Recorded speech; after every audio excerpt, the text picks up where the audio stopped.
Welcome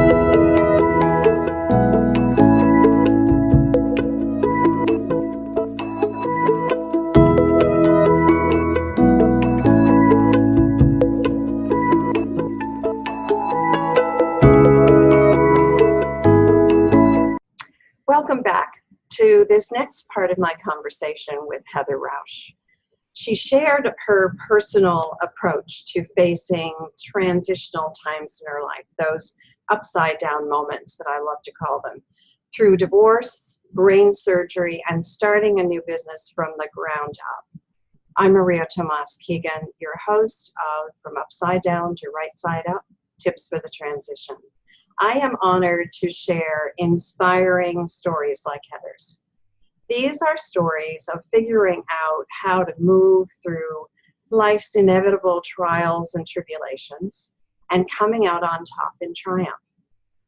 They help us to know that we are not alone when life turns our world upside down. Welcome back, Heather. Thank you so much for being here. Yes, I'm excited to be back. Thanks again for this opportunity.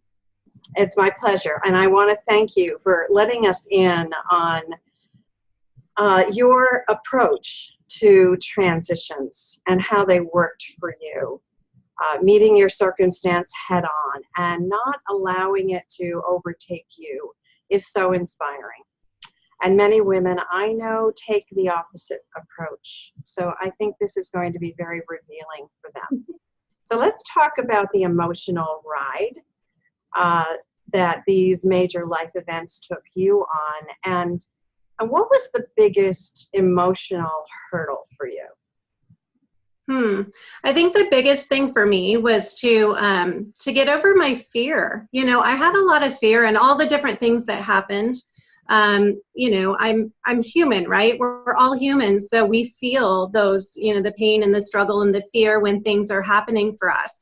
And for me, in each of those situations, I was fearful when they first happened. When I first got divorced, I had a 3-year-old son and I thought, man, and I was self-employed at the time. And I thought, how am I going to do this? And real quickly, I said, you know what, I'm just going to. I'm going to find a way. I'm going to make this happen and I'm going to love it while I do it. And, you know, so I just decided that's what I was going to do. And same thing with the surgery.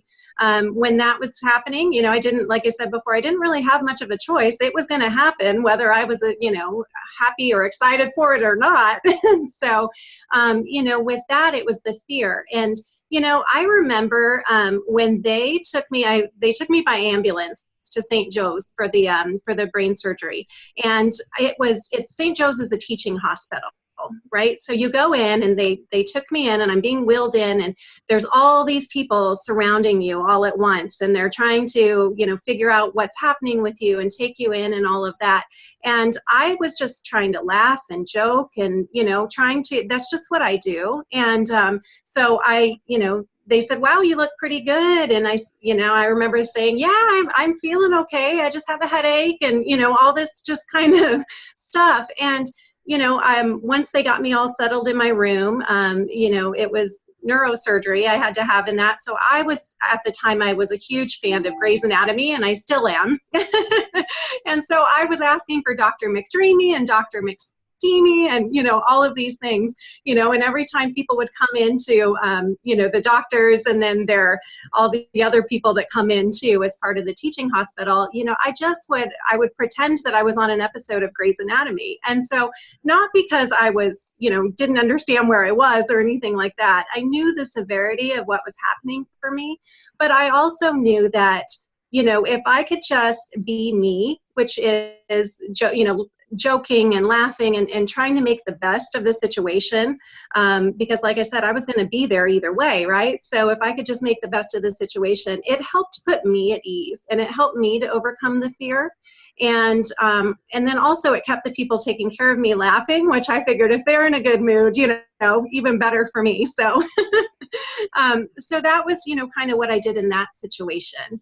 And then, you know, the biggest thing for me, as I mentioned in the first part of our interview, was the starting my business, that was really scary for me. And not so much just starting the business, but watching it grow. Once it started to grow and I thought, wow, women are loving this. That's actually when it became the most scary, because I realized people started to count on it. They were depending on me to put together a great event where they could come and connect and either grow their business or make new relationships socially. And so once I knew that people were looking to me for that, I thought, oh, wow, can I really do this? Can I maintain? Can I keep it up? And so that's when the biggest fears for me set in with that. And I had to overcome those because I know that I can, I know that I have the ability and the capability to really create fantastic places for people to connect. And so it was a big reminder though, it took me reminding myself that yes, I can do this, and just embracing why I was doing this and, really noticing what was happening through the events and that, and realizing the impact it was having on the lives of people. And so once I started to see that and really focus there, focus forward that way, then it really helped me to not be so fearful about what was happening and really embrace the growth, which has been really, really important. Wow, you just said a couple of really important things, I think, Heather, that, first of all, I find you so inspiring.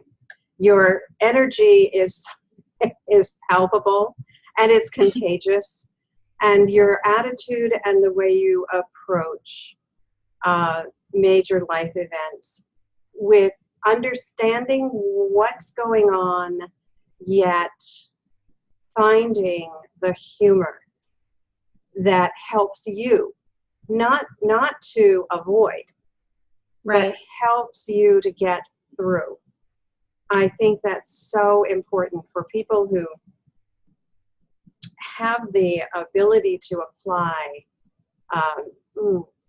just levity and positive thinking and positive thoughts and faith and probably a lot of prayer. But to be able to approach things using those techniques, those life strategies, that's what they are. And I just love how you applied those. I think that's just so important.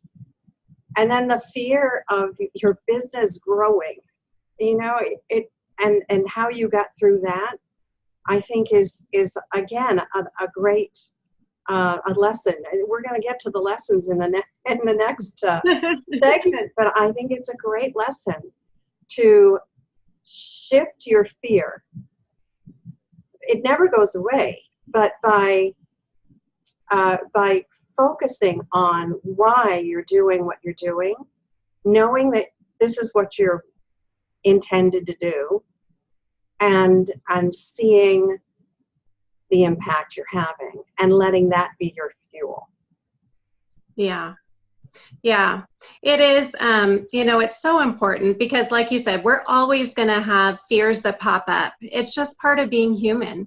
And so if we know that that's going to happen on occasion, then if we are expecting that, right, we don't have to be so freaked out when it happens, right? Because we know we can just simply go, okay, that's a fear. What do I do with that? And, I've said before at one of the events I hosted, I said, I oftentimes ask myself when something pops up, I ask myself, is that true? And that one question I ask myself helps a lot because there's a lot of things that come up that aren't really true for us, right? It might be from a wound we had or an old pattern or something that's happened in our past that isn't necessarily true for now. And so we don't have to be so fearful all the time. And so for me, that helps a lot is when I ask if that's true. And interesting enough, right, I think everything happens for a reason. Everything that comes into our immediate world is for a reason. And it's funny because I have this great little notepad here that has an inspirational saying or a thought of the day. And so today's says, courage is not the absence of fear. but the capacity to act despite our fears.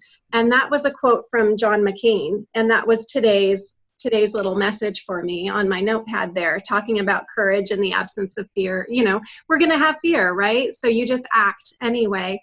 And then, like I said before, digging deeper to find out why you had that fear too, so that it doesn't have to keep coming up time and time again.